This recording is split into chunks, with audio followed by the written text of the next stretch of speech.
a while and just anticipated you, coming here and speaking with us tonight. I know we have some general information about you, but could you tell us a little bit about who you are? Okay. In general? In general. Well, thank you so much for showing the film. We've been trying for a little while to get into Montgomery, particularly at the Capri Theater, which I was told was like the independent theater there. We were unsuccessful in booking it there. We were told that there wasn't an audience for the film, and we knew that wasn't true. So I very much appreciate you giving us the opportunity to screen the film there. Obviously, Montgomery is close to my heart because my loved ones are there, the ones that I love the most. So, yay! very much for having us. Who am I generally? I'm a Black woman from Southern California.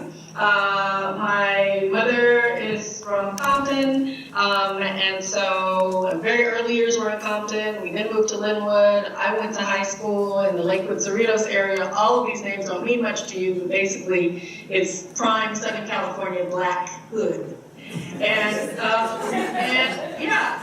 I've been coming to Montgomery and feeling like that's home because that's where my mom and dad are.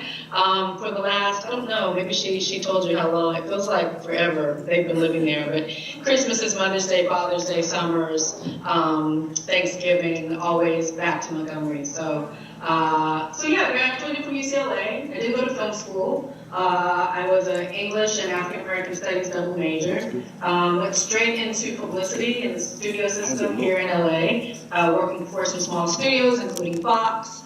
And then I opened my own agency when I was 27, specializing in publicity for films and television shows. And so I did that for about 14 years and caught the filmmaking bug. And started making small things on my own, shorts, a small doc that I made. And then in 2010, I made my first feature called I Will Follow. And followed that up with Middle of Nowhere, which is the film you just saw, I believe. And a bunch of docs and short films and stuff in between. A couple days ago, I just wrapped the episode of Scandal, which will be airing in November. I'm just directing for a living. That's what I'm doing. My main question is, what's your intake on post-production? What specifically about it? Huh? What's the question about post-production? Post-production. I hear that's like every screenwriter's worst nightmare. They say you can get through post-production. Just like what were some of the troubles that you came through dealing with post-production? Post-production is my favorite part of the process. So I love post-production. So for those of you who don't know, you have pre-production, which is the screenwriting time, the casting time, the time when you work with your costume designer and figure out what everyone's going to wear, the time that you work with your production designer and figure out this character needs to have a house with a window here and yellow walls or whatever. So in the film you just saw, it was really important to work with our production designer, our costume designer about how Ruby looked, how her space felt, right? So conversations with the production designer are to the point of, when we see this woman in this apartment, this is an apartment that she has after she was with her husband in a fancier place that they had together. So this place, what would that place look like? That place would have maybe some things from that old life, but it would be maybe more crowded because it's a smaller place. What kind of colors? So that's what you do in pre-production. Plan how you're going to execute the script.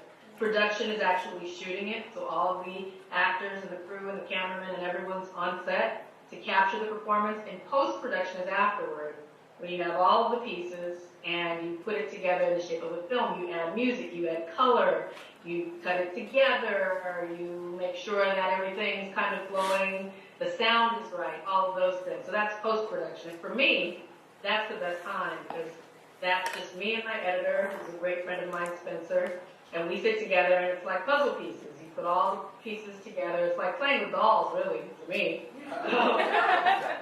Just make them do what you want to do. I already have the scene. I want to cut it here. I want her to turn here, whatever.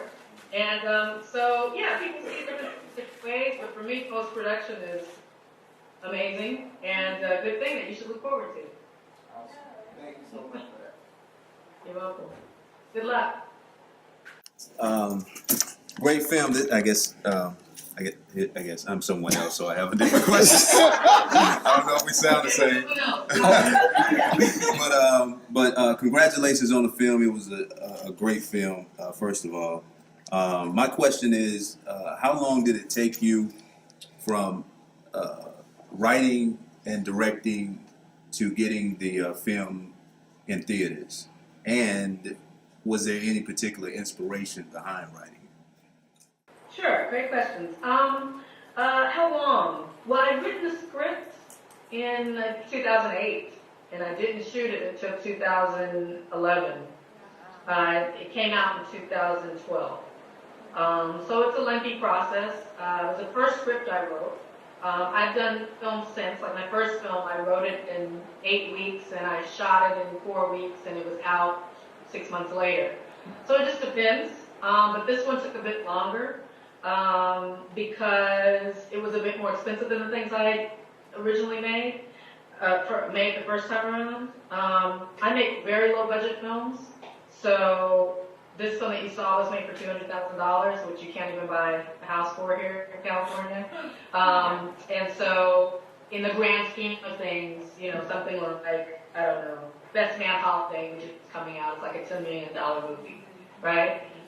We've made ours for $200,000, so that gives you an idea of budgets and how low budget our film was made for. But you know, still don't need a lot of money to tell a story from the heart. So yeah, that was the length of time. And then your other question was, inspiration, right? Short-term memory, not great. Sorry. Inspiration. Well, I mean, I grew up knowing you know, many women, mothers, daughters, sisters, wives, girlfriends who had been affected by incarceration and had never really seen their side of the story. When you're seeing a story about a man in prison, and unfortunately, disproportionate rates of black and brown people around this country are incarcerated. So it really affects our people. But you rarely see, when you're looking at these stories about crime and punishment and jail or prison or whatever, whether it's Oz or whatever it is, you're rarely seeing the victims, the invisible victims, the people who are waiting, the people who are struggling because their men are not in the home, people who are trying to kind of uphold this world that they had before their loved one was incarcerated. And so I just hadn't seen enough representations of those women. So that was kind of the core of it. And then I'm a sucker for a love story. Really love love stories, love black love stories. So wrapped all that together and made Middle of Nowhere. Thank you. Mm-hmm. Thank you.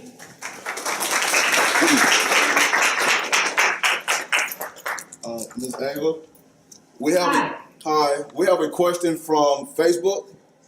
Okay. All right, the lady. You taking questions from social media? Yes, ma'am. Yes, ma'am. We're on the cutting edge, unlike the Capri Theater. All right. So the question comes from Rafaela McCrary, who's a writer for Thaddeus Brooks Production, and I quote. She says, "I want to begin my comments by saying that I think you are absolutely beautiful, inside and out. And even though I don't know you, I feel comfortable saying that because I know that you can't produce films that capture the true essence of the beauty of African American soul in the way that you do without actually living it. Thank you for sharing your gift with the world. My question is, when did you know that you would be a filmmaker? Did it choose you, or did you choose it, or did filmmaking choose you?" First of all, are you single would be my question back. Wow, thank you. And let me see.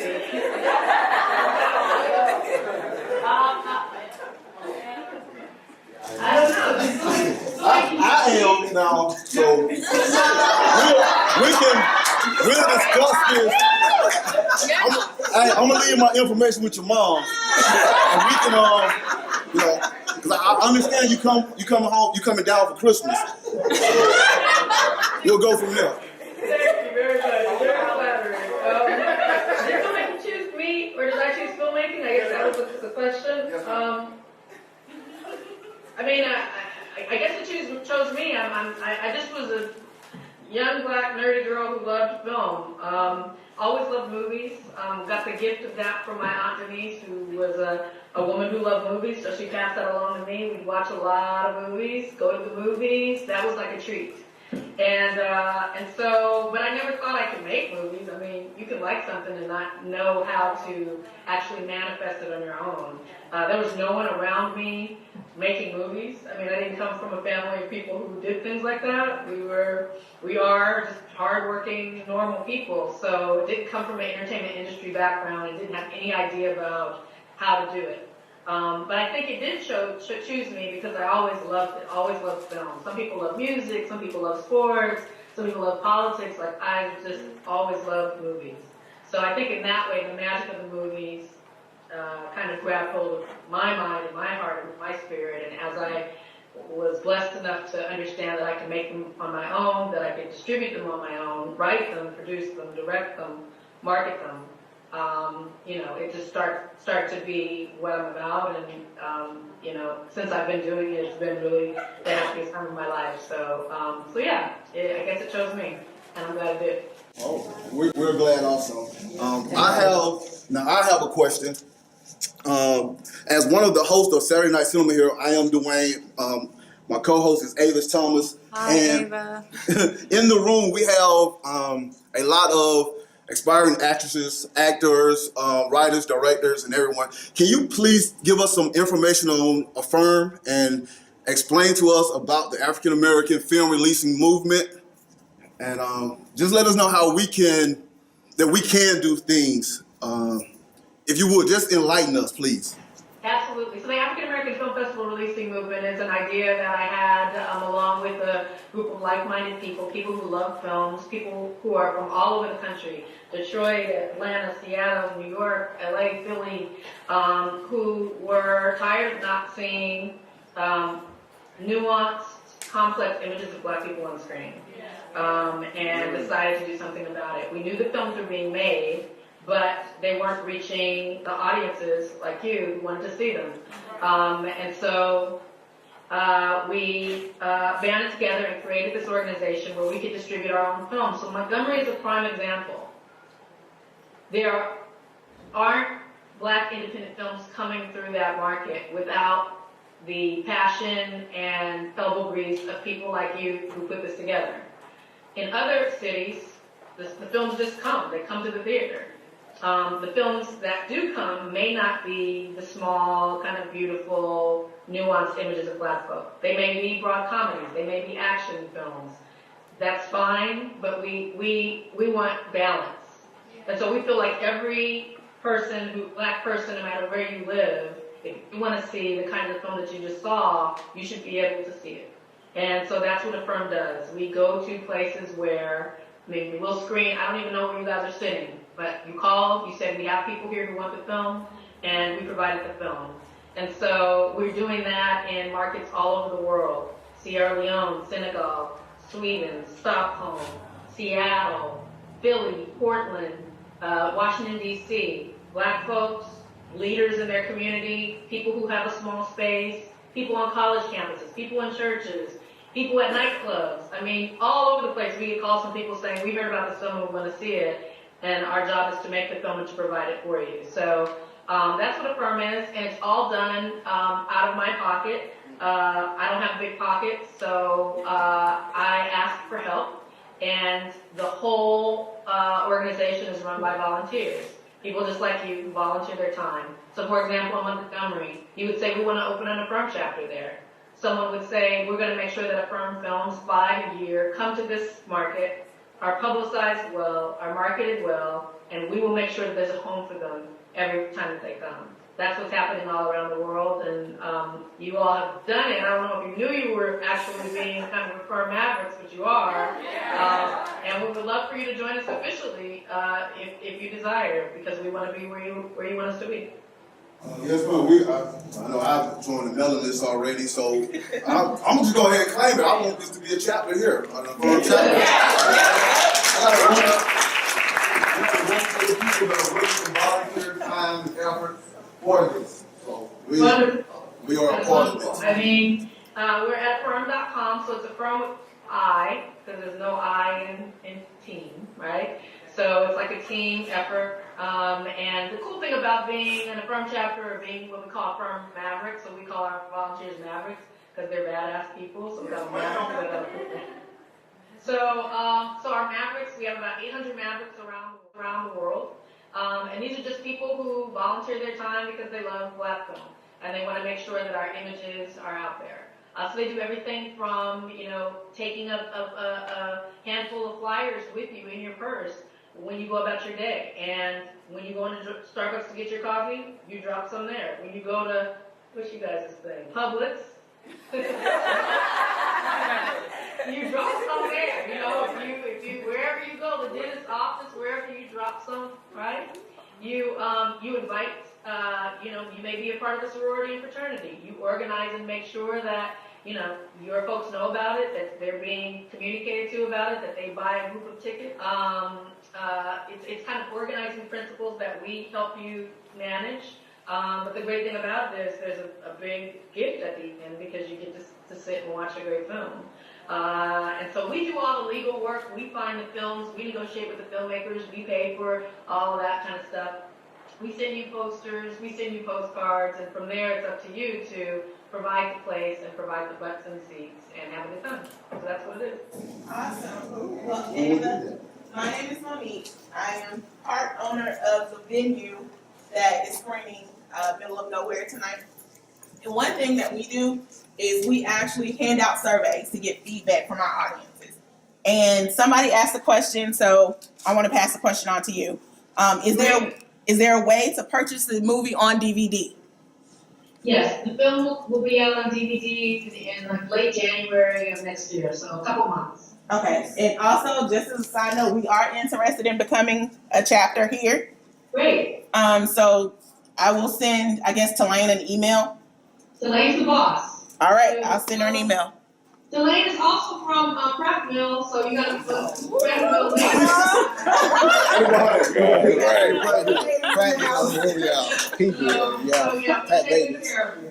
Awesome, thank you. Thank you. Do we have any more questions for Ava?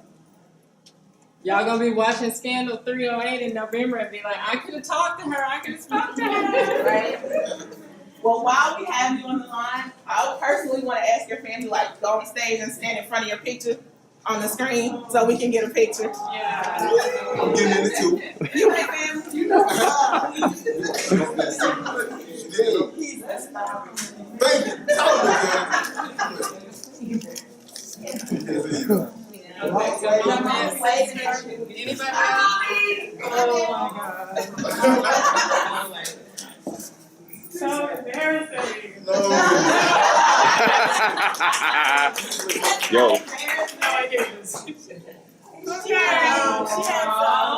has 4 other siblings, too. She's the oldest.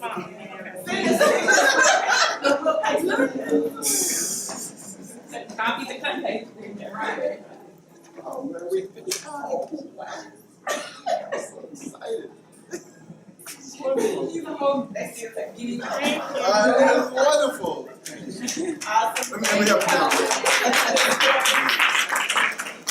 Well, I just want to thank you so much for showing the film, for carving out a space for that film in your community. Again, Montgomery means a lot to me because my family's there, and Mom and Gina and Tara, I don't know if Papa's there, or Molly, whoever's there for the family. Mom's here. Who's there? Your dad. Papa's there.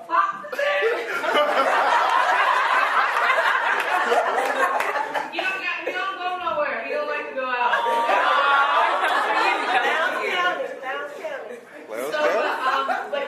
But yeah, my anything that I'm doing in filmmaking comes from a desire to make my family proud of me. My mom is an incredible woman who had a creativity in the home. A lot of people ask me, you didn't come from a family of artists or people in the entertainment industry, but my mom is the most charismatic woman I know. She lights up a room when she comes in, always has. And that vibrancy and that passion she radiates. She's very creative. It comes out. Artists are not always the people that are in the spotlight. I mean, my mother, from, you know, the cakes that she makes to the way that she dresses, like, that's all art. My father instilled in me the true meaning of hard work. He's the most hard. When you look up hard working in the dictionary, it's a picture of my pop like this. Just super, wakes up in the morning. I remember growing up and it's just be dark outside and he's gone. He's already on his way out, you know, working with his hands, owned his own business. And that was one of the things that really inspired me to own my own business from an early age and to be an entrepreneur with him. And my sisters are my very best friends. And I couldn't imagine life without them. So thank you for being there, and thank you for creating the space. And join AFFIRM, AFFRM.com. Follow me on Twitter, Ava ETC. Stay in touch, and I'll see you guys next time.